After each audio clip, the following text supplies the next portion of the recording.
La Pologne a coupé d'urgence l'Europe de la Russie et du Bélarus. Loukachenko a 48 heures.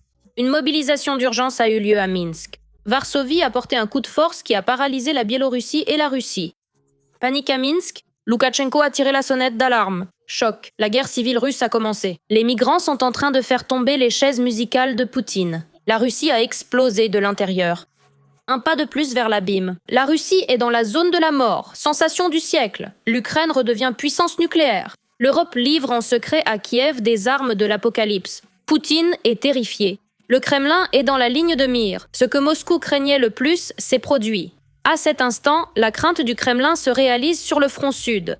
Les défenseurs ukrainiens ont réagi à cette détonation. L'armée de Poutine brûle vive. L'équipe de SU a franchi la ligne d'arrivée. Nous reviendrons sur tous ces points plus loin dans ce numéro. Point chaud. Le rideau de fer s'est refermé brutalement. La Pologne déstabilise la Russie et le Bélarus. Loukachenko, paniqué, a décrété la mobilisation. Varsovie a frappé fort, ce à quoi les dictateurs ne s'attendaient pas. C'est la panique à Minsk. Loukachenko a perdu son sang-froid. Tous les détails à suivre. La Pologne fait une déclaration retentissante et renforce sa frontière. À l'ouest de la Biélorussie, les réservistes sont appelés d'urgence. Coïncidence ? Il ne faut compter que sur soi-même. Il ne faut compter sur personne. Je le répète pour la 5e fois, non, nous n'avons pas d'amis dans le monde. Non. Les hommes en Biélorussie ont commencé à recevoir massivement des convocations. Ils sont emmenés le jour même sans avoir le temps de préparer leurs affaires. En plus, on leur confisque leur téléphone. Ainsi, comme le rapportent les proches, le contact avec les mobilisés est immédiatement perdu. Moi, bien sûr, cela m'aurait inquiété. La principale différence, c'est justement que cela n'était jamais arrivé auparavant. Et en fait, les réseaux sociaux biélorusses se sont enflammés précisément parce que cela n'était jamais arrivé auparavant. Et les gens se demandent les uns aux autres, par exemple, est-ce que cela vient de tel ou tel? Est-ce que cela se passe dans une certaine région? Et chez vous, est-ce que ça arrive aussi? Autrement dit, la première question que tout le monde se pose, c'est est-ce que cela se passe actuellement dans toute la Biélorussie? Ou bien est-ce que c'est tout de même isolé à quelques régions du pays? Officiellement, bien sûr, on appelle cela une vérification de l'état de préparation au combat, pas une mobilisation. Mais en Russie, tout a aussi commencé par des rassemblements et des vérifications. Eh bien, je dirais avant tout, c'est que l'information est dissimulée. C'est-à-dire qu'en réalité, on emmène immédiatement la personne, on l'emmène quelque part et on lui confisque son téléphone pour qu'elle ne puisse prévenir personne et on ne sait pas ce qui lui arrive ensuite. C'est cette fermeture maximale de l'information. Et c'est ce point qui devrait particulièrement nous inquiéter parce qu'on ne comprend vraiment pas ce qui va arriver aux gens par la suite. Qu'est-ce qui est intéressant ? La mobilisation des réservistes dans l'ouest du pays, près de la Pologne, où se trouve une zone stratégique de l'Europe, le corridor de Suwałki. Il y a vraiment trop de coïncidences en un seul endroit. Un tronçon assez étroit entre la région de Kaliningrad et la Russie. En partie, en fait, la ville la plus peuplée, Suwałki, se trouve non loin de la frontière entre la Pologne et la Lituanie. La largeur là-bas, il me semble, est d'environ 40 km, donc c'est vraiment très étroit. Et c'est pourquoi, si l'on concentre là-bas des forces suffisamment importantes, on peut assez rapidement, ouvrir un corridor terrestre vers la région de Kaliningrad. Parallèlement, la Pologne a déclaré qu'il lui faudrait 48 heures. C'est exactement le temps dont ils ont besoin pour miner complètement la frontière avec la Biélorussie et la Russie. Aujourd'hui, le 20 février, le pays est sorti de la Convention d'Ottawa et a désormais pleinement le droit de miner ses frontières. Mais les préparatifs biélorusses pourraient-ils être liés aux actions mêmes de la Pologne ? Bien que pour l'instant nous ne voyons que des attaques hybrides, cela ne veut pas dire que demain il ne puisse pas se passer autre chose. Une véritable attaque contre la Grande Pologne. C'est pourquoi, bien sûr, je considérerais donc cette histoire de mobilisation comme une menace réelle d'une possible attaque. Et en conséquence, puisqu'il faut plus de 48 heures pour poser des mines, alors il est temps de commencer à miner. Récemment, Loukachenko a également ordonné une vérification à grande échelle de l'état de préparation au combat des forces armées. Dans l'unité militaire, tout a été exécuté selon le programme complet. Nous ne travaillons pas pour la note, mais nous travaillons pour pour être prêt à défendre son pays, à défendre ses intérêts nationaux, notre souveraineté, notre république, la Biélorussie. Et maintenant, on convoque d'urgence les réservistes. Alors, peut-être que ce n'est qu'une partie du contrôle de Loukachenko ? Bien sûr, à mon avis, cela ressemble à un signal de l'Occident, mais il ne faut pas le percevoir uniquement comme un signal. Je pense qu'il faut le considérer comme une menace militaire concrète. Et voilà que Moscou réapparaît. Comment pourrait-il en être autrement ? L'influence quasi totale du Kremlin fait de la Biélorussie non seulement un allié, mais un véritable tremplin pour des provocations contre l'OTAN. Je le dis franchement, nous vivons presque en temps de guerre. Il suffit de se rappeler la déclaration concernant l'Orechnik sur le territoire biélorusse. De plus, les premières positions du complexe de missiles Orechnik ont été installées. Il est chez nous. Depuis hier, il est en service de combat. Ou encore l'information selon laquelle la Russie utilise le territoire biélorusse pour attaquer l'Ukraine et faire pression sur les pays européens. Les opérateurs des drones Shahed russes frappent l'Ukraine, y compris depuis le territoire de la Biélorussie. La coordination des frappes est assurée depuis le territoire biélorusse. La Russie utilise la Biélorussie comme terrain d'essai pour faire chanter l'Europe. Néanmoins, à Minsk, ils ont déclaré qu'ils n'avaient pas l'intention de faire la guerre aux pays occidentaux. Mais il est peu probable qu'un dictateur du Kremlin écoute un autre dictateur, celui de la pomme de terre. Quant à l'implication dans la guerre, j'en doute car à mon avis, c'est de toute façon Loukachenko lui-même qui prend ses décisions. Et pour l'instant, il veut garder sa liberté de manœuvre, y compris pour ses éventuelles relations avec Trump. C'est une sorte de gonflement des joues, une sorte de... Loukachenko va bien sûr jouer la carte du danger, mais on ne peut pas dire qu'il soit totalement sous le contrôle de Poutine. Ce n'est pas le cas. Mais cela n'empêche pas vraiment de mener et de préparer des provocations. La Lituanie suit de près l'évolution de la situation dans la République et elle déclare qu'il n'y a pas encore de raison de paniquer. Mais la Russie a clairement ses propres plans pour la Biélorussie. En effet, tester constamment les frontières de l'OTAN et observer la réaction des voisins fait partie d'une stratégie systématique visant à éprouver la patience de l'Alliance. Le sud est en feu. Les forces armées ukrainiennes sont entrées dans la dernière ligne droite. Une véritable fournaise pour les occupants, là où l'occupation frappe à la porte. Un rapport de feu a été lancé en urgence. Les défenseurs ukrainiens ont déclenché un véritable apocalypse pour l'armée de Poutine sur le front sud. Ce n'est pas simplement une avancée, c'est une destruction totale. Regardez les détails. Les troupes aéroportées et d'assaut des forces armées ukrainiennes sont officiellement passées à l'offensive. La déclaration correspondante a été publiée la veille par le commandement des troupes aéroportées et d'assaut. Ainsi, en réalité, l'état-major général a dissipé les rumeurs et s'est exprimé ouvertement. L'Ukraine avance. La tâche principale assignée aux unités est de contrecarrer les plans des occupants visant à progresser dans les régions de Dnipropetrovsk et de Zaporijia, ainsi que d'anéantir le groupement ennemi et de le repousser au-delà des frontières de la région de Dnipropetrovsk. Nous pouvons réellement affirmer aujourd'hui que l'activité contre-attaquante des forces de défense ukrainiennes se manifeste actuellement dans la direction de Huliaïpol, dans la direction de Stepnoïrsk, et pas seulement. Ce n'est pas seulement le front sud, loin de là. C'est pourquoi il est évident que l'Ukraine utilise les ressources, les réserves dont nous disposons, ainsi que les opportunités qui se sont présentées, y compris en introduisant un certain chaos, comme les coupures du même Starlink. Dans le même temps, plusieurs analystes militaires notent que la Fédération de Russie commence peu à peu à reprendre ses esprits. À Moscou, il a été décidé d'envoyer des réserves, qui étaient préparées pour l'offensive de printemps, vers les points de percée des forces armées ukrainiennes. Les occupants tentent également, en partie, de rétablir une communication fiable sur le front. Cependant, pour l'instant, ni l'un ni l'autre n'apportent de résultats significatifs. Il y a plusieurs raisons principales au succès des attaques ukrainiennes.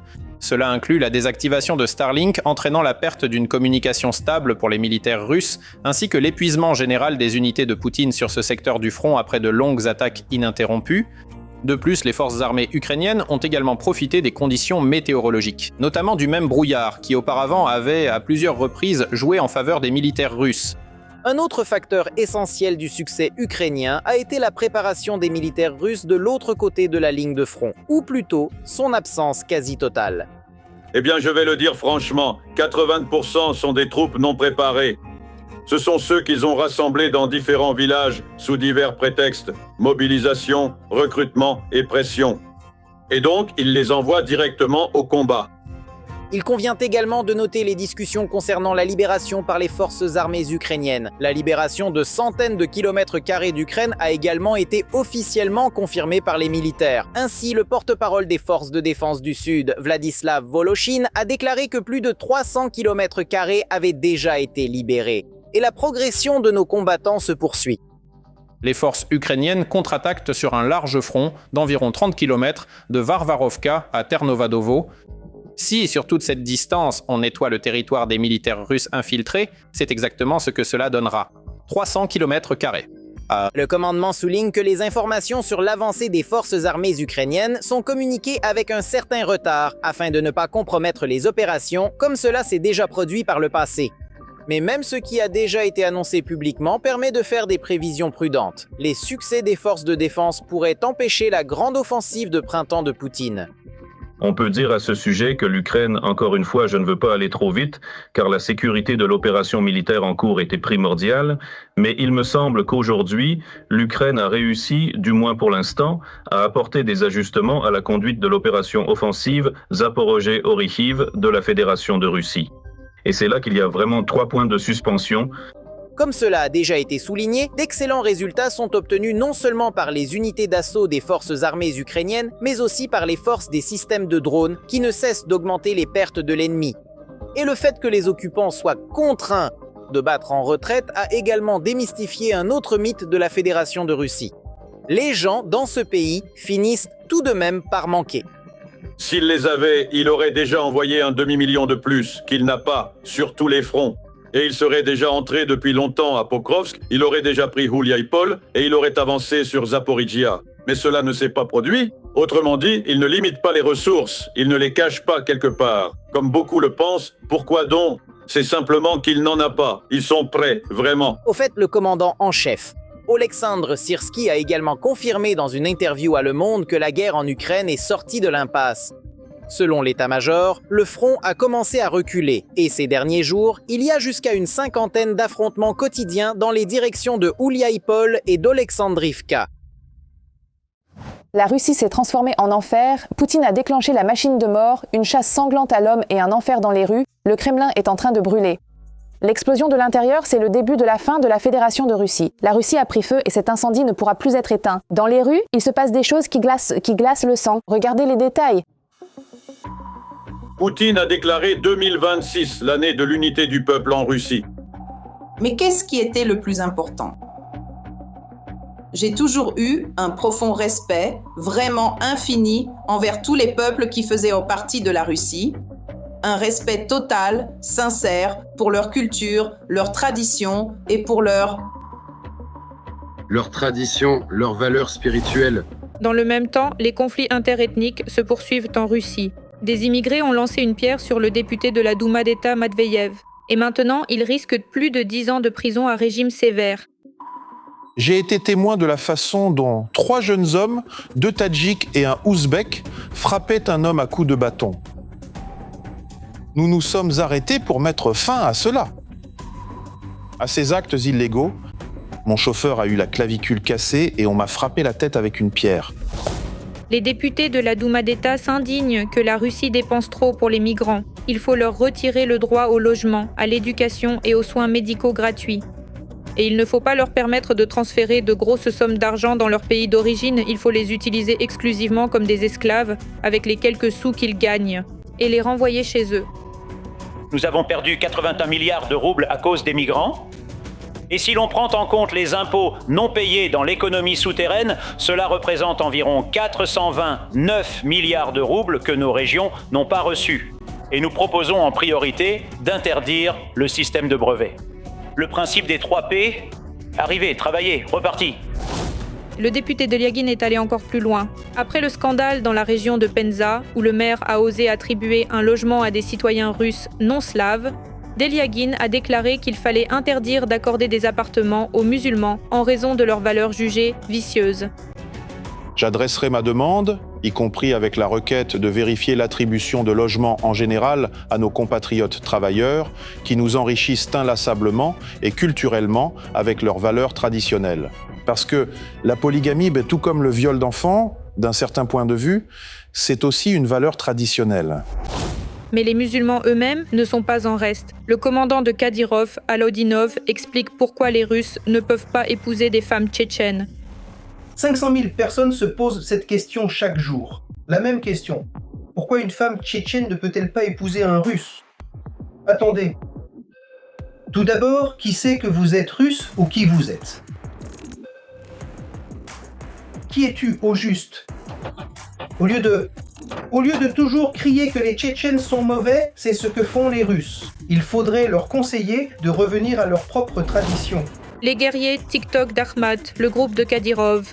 Ils se sont encore plaints qu'un autre blogueur de la communauté russe aurait porté atteinte à leur honneur inexistant et les sali sur les réseaux sociaux. Nous sommes des Russes, des Tatars, des Tchétchènes, des Ossètes, des Azerbaïdjanais, des Géorgiens, des Arméniens, des Avars, des Kazakhs, des Biélorusses, des Kalmouks et bien d'autres encore. Nous combattons et mourons, nous subissons de graves blessures sur la ligne de front pour les intérêts de notre pays natal, multinational et bien-aimé, la Russie. Nous demandons au parquet, au comité d'enquête, au service fédéral de sécurité et au ministère de l'Intérieur de Russie d'engager des poursuites contre Max Divnich, qui sur sa chaîne Telegram attise la discorde interconfessionnelle et interethnique. La discrimination se poursuit également dans les questions de la vie quotidienne. En plus de l'impolitesse dans les transports et les lieux publics, on refuse aussi de louer un logement aux soi-disant non-russes. Je m'appelle Nour Sultan. Moi, je suis citoyen russe et mon ami est citoyen du Kirghizistan. Cela ne posera pas de problème. Aujourd'hui, tout simplement, c'est à vous de venir voir par vous-même, vraiment. Nous pouvons aussi venir regarder. Je ne sais pas, peut-être que ceux qui viendront chez nous accepteront aucune perspective. De communication, donc, eh bien... Non, ça ne va pas du tout. De l'école. Je ne me sens vraiment pas bien. Ça ne va pas. J'appelle les agents immobiliers et je comprends toujours qu'il me faut, en gros, une certaine stratégie. Excusez-moi, j'ai une stratégie pour faire en sorte que le logement me revienne. Tout d'abord, le premier point du plan, c'est de dire le plus de mots possible au téléphone, avant le prénom, pour que l'agent immobilier se souvienne que je parle sans accent. Il doit s'en souvenir, parce que si je dis tout de suite mon prénom, l'accent, il va l'imaginer de toute façon. Si je dis « Bonjour, je m'appelle Idrak », il va ensuite entendre « Je veux un appartement ». Bien sûr, tous les conflits sont oubliés quand il s'agit de guerre. On envoie tout le monde au front, et le plus possible, en priorité bien sûr, les nouveaux arrivants. C'est aussi notre tendance, c'est nous qui l'avons lancée. On attrape avec des descentes, on les enregistre et on les envoie là-bas. Certains partent, je l'ai déjà dit, environ 10 000 sont partis, mais beaucoup s'enfuient aussi. Il s'avère que, peu importe combien Poutine prêche l'unité nationale, la haine interethnique ne fait que s'intensifier en Russie. Et, chose étrange, c'est l'entourage même de Poutine qui l'alimente constamment. Poutine sort du bunker en panique. L'Ukraine récupère la bombe nucléaire. Le Kremlin tombe dans l'abîme. Le coup final, cela ne peut plus être évité. Les propagandistes du Kremlin s'étouffent dans l'hystérie. Renforcement nucléaire des forces armées ukrainiennes. Nouvelle réalité, regardez. Des armes nucléaires arrivent en Ukraine. C'est exactement ce qu'a déclaré le service de renseignement extérieur russe. La Grande-Bretagne et la France se préparent à armer Kiev avec la bombe nucléaire, a rapporté le SVR de la Fédération de Russie. Les Britanniques et les Français veulent déguiser le transfert d'armes nucléaires à Kiev en un développement propre à l'Ukraine. Bien entendu, il s'agit d'une fausse information inventée par la Russie elle-même. Cette information a déjà été démentie aussi bien par la France que par la Grande-Bretagne. C'est une tentative évidente de Vladimir Poutine de détourner l'attention de ses actions monstrueuses en Ukraine. Il n'y a pas la moindre part de vérité là-dedans. Vous avez probablement vu ce matin les propos du Premier ministre, dans lesquels il rendait hommage à l'incroyable résilience des Ukrainiens. Nous poursuivrons nos efforts pour garantir une paix juste et durable. D'ailleurs, la Chine a également déclaré ne pas disposer d'informations à ce sujet. Le dictateur s'est également joint à cette fausse information. Pour diffuser cela encore plus largement, Poutine est même sorti de son bunker pour faire un commentaire. Eh bien, voilà que, dans les médias, on parle déjà sans doute de leur tentative ou de leur intention d'utiliser même un certain composant nucléaire. Ils comprennent peut-être comment cela pourrait se terminer. En ce moment, nos informations opérationnelles circulent également dans les médias aujourd'hui. Aujourd'hui, Cela devrait être, c'est probablement déjà le cas. Je n'ai pas eu le temps de regarder quoi que ce soit, mais il s'agit d'une possible explosion de nos systèmes d'exploitation gaziers, situés tout au fond de la mer Noire. L'histoire nous a déjà montré que si Poutine accuse l'Ukraine de quelque chose, cela signifie qu'il prévoit lui-même de le faire. C'était déjà le cas auparavant avec les armes chimiques. Au début, il assurait au monde entier que l'Ukraine prévoyait d'utiliser des armes chimiques contre la Russie. Et quelques jours plus tard, les soldats russes ont attaqué les forces armées ukrainiennes avec de telles armes. À ce jour, la rhétorique ne change pas et la Russie peut organiser une provocation nucléaire. Tout l'entourage de Poutine menace déjà Kiev d'une frappe nucléaire et le monde d'une guerre nucléaire. Par exemple, Medvedev. La France prévoit de transférer sa technologie nucléaire à l'Ukraine. Nous comprenons parfaitement où cela pourrait mener. C'est un chemin direct vers la guerre mondiale, mais nous avons maintes fois évoqué les conséquences de telles mesures. Tout cela est bien connu néanmoins, de tels jeux ont lieu. Le Conseil de la Fédération appelle désormais l'ONU et l'AIEA à enquêter sur le prétendu projet franco-britannique de transfert potentiel de dispositifs nucléaires à Kiev. Selon les experts, c'est un levier tout à fait réel dans le cadre du processus de négociation. Mais en réalité, comme c'est la cause la plus probable d'une telle rhétorique, d'une rhétorique nucléaire, surtout dans le contexte de la fin et de la non-prolongation du traité New Start qui a expiré le 5 février, c'est que la Fédération de Russie souhaite actuellement retarder le processus de négociation et n'est pas disposée à accepter ce sur quoi insistent actuellement les États-Unis à l'initiative de l'Ukraine. Il s'agit sans aucun doute d'une rencontre au niveau des dirigeants. Parce que nous voyons bien que le sous-groupe politique, en réalité, maintient le statu quo. On peut voir que Poutine n'aime pas du tout l'idée de rencontrer Zelensky. De plus, cela ne lui est pas avantageux pour le dictateur. Il serait obligé de respecter les accords, ce qui ne fait pas partie de ses intérêts.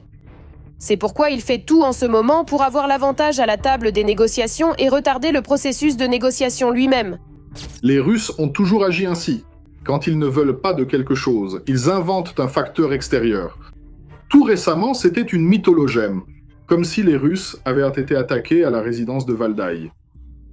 En un mot, la Russie utilise déjà ce genre de méthode plus d'une fois.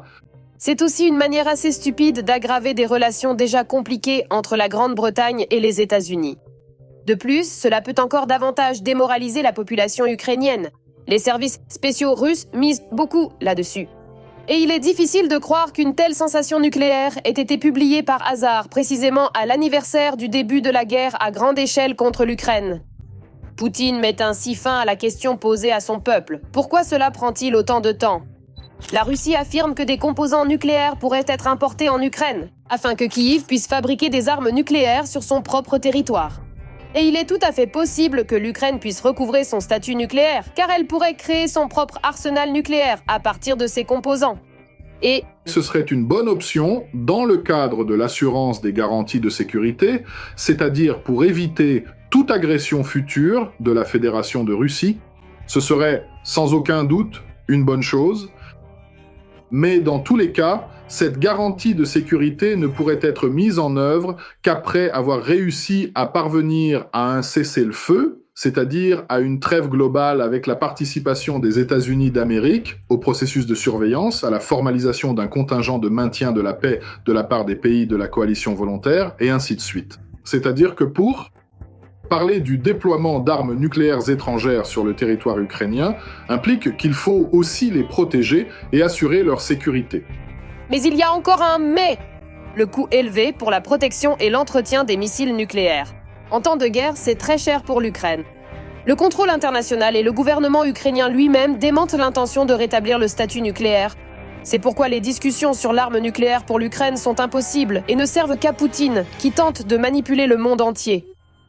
Moscou est en flammes. L'opération Vengeance pour Kiev est en cours. Le ciel au-dessus du Kremlin est déchiré en lambeaux. Sensation, c'est le début de la grande vengeance. Le Tatarstan est en feu. Un site clé a été détruit. Nos drones ont porté un coup dévastateur en plein cœur de l'arrière russe. Qui sera le prochain ? Regardez, des explosions spectaculaires au Tatarstan. Des invités dans la capitale de la Fédération de Russie.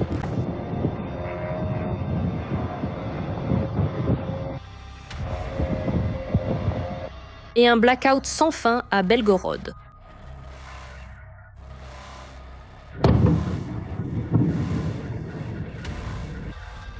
On dirait que l'opération spéciale se déroule vraiment comme prévu. Intéressant, est-ce cela que voulait Poutine ? Un voleur doit être en prison. Il y a des nuances. Des explosions là où on ne s'y attendait vraiment pas, à 1200 km de la frontière avec l'Ukraine, le Tatarstan. L'une des principales régions pétrolières de Russie a été frappée par des drones.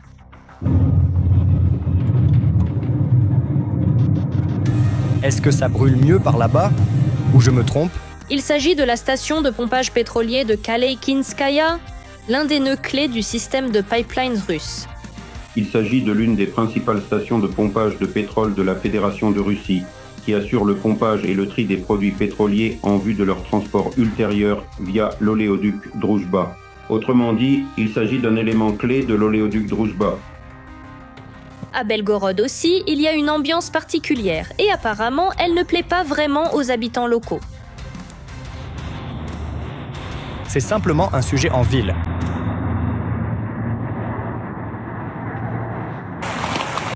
Moscou est la ville où sont prises des décisions importantes. Une ville à laquelle on a assuré pendant des années qu'elle était hors de portée. Et maintenant, de plus en plus souvent, des drones apparaissent dans le ciel au-dessus de la capitale. Moscou est paralysé. Le ciel est fermé. Une centaine de drones des forces armées ukrainiennes ont transformé la capitale du Mordor en zone de panique. Et pendant que les drones imposent leurs lois en Russie, l'Ukraine continue de recevoir le soutien de ses alliés.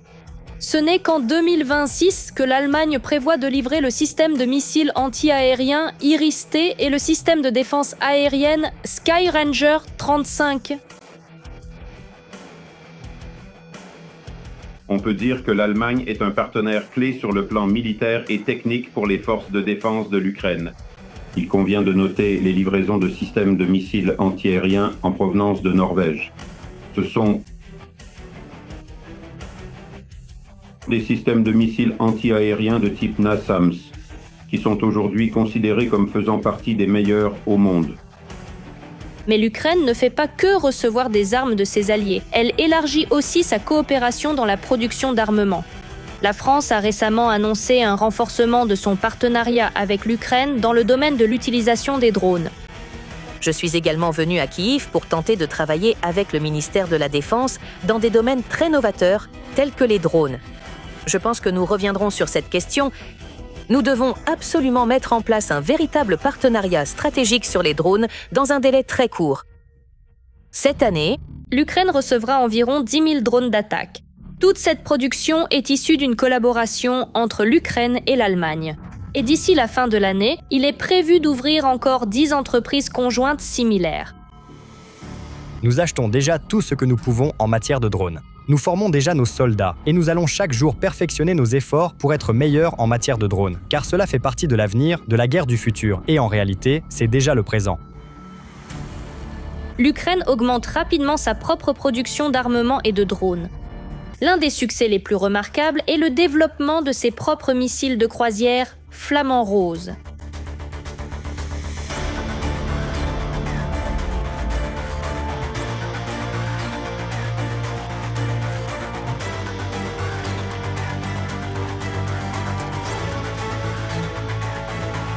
Mais Kiev ne reste pas immobile et ouvre déjà des possibilités d'exportation de sa propre production militaire. Bien sûr, en répondant d'abord aux besoins des forces armées ukrainiennes.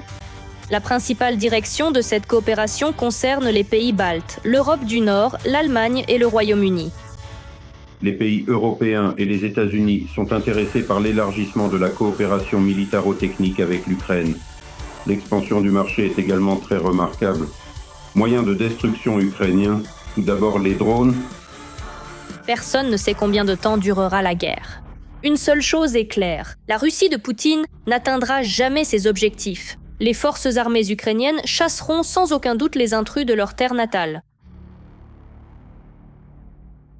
Choc. Odessa est un piège mortel pour Poutine. Le Kremlin a déclaré une nouvelle guerre éclair. Le nouveau sous-officier a préparé un accueil infernal. Kiev en 3 jours semblera un conte de fées. Les forces armées ukrainiennes ont déjà préparé une surprise pour les occupants, qui transformera la mer Noire en fosse commune pour eux. Voyez ce qui attend la Fédération de Russie.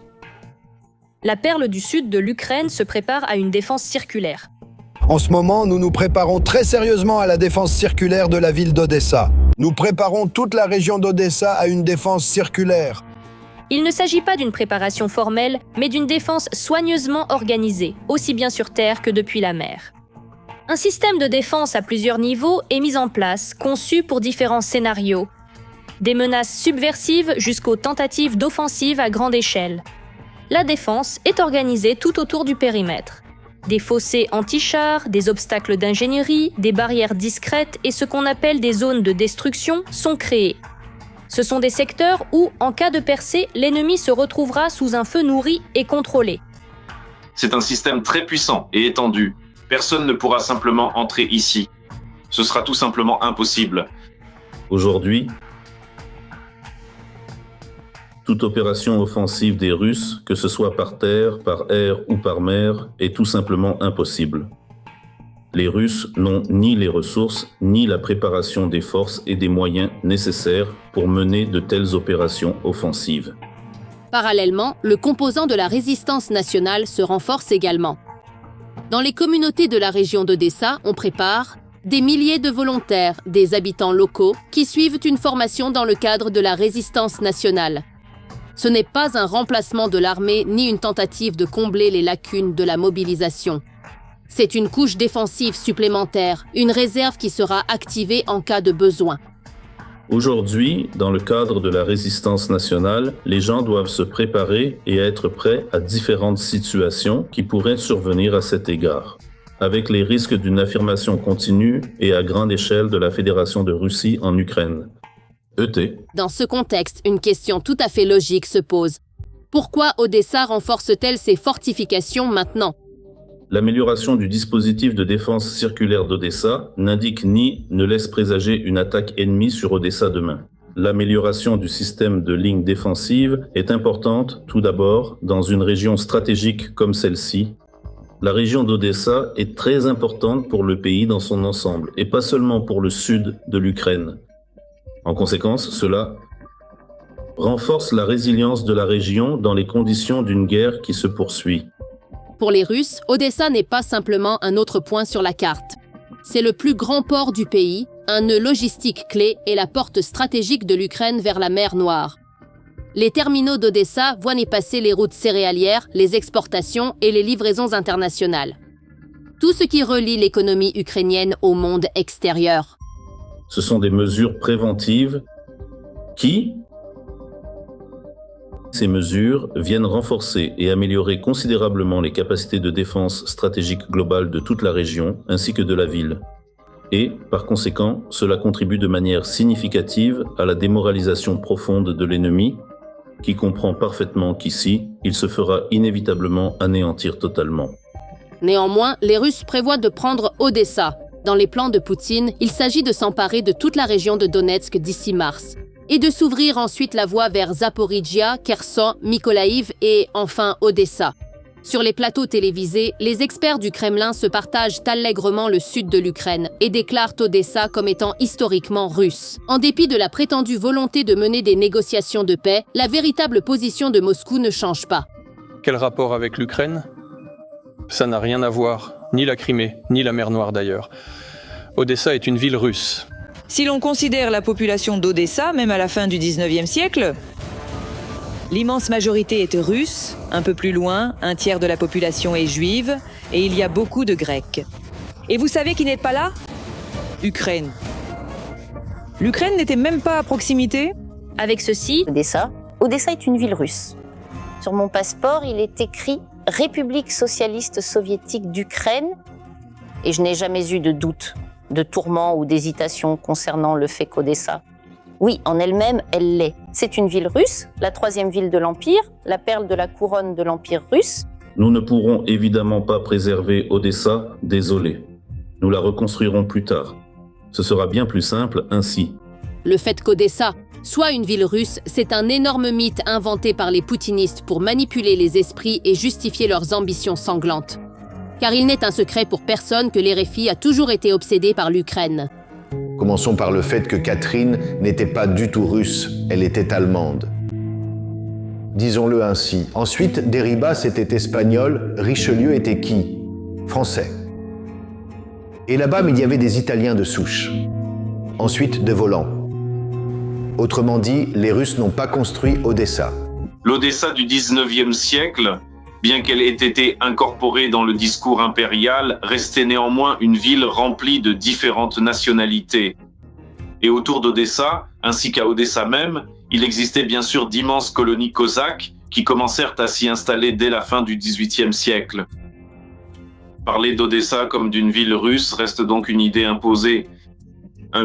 Pour s'assurer que, quel que soit le scénario de guerre, Odessa reste à jamais ukrainienne, les habitants d'Odessa se préparent intensivement à la défense de la région et de la ville.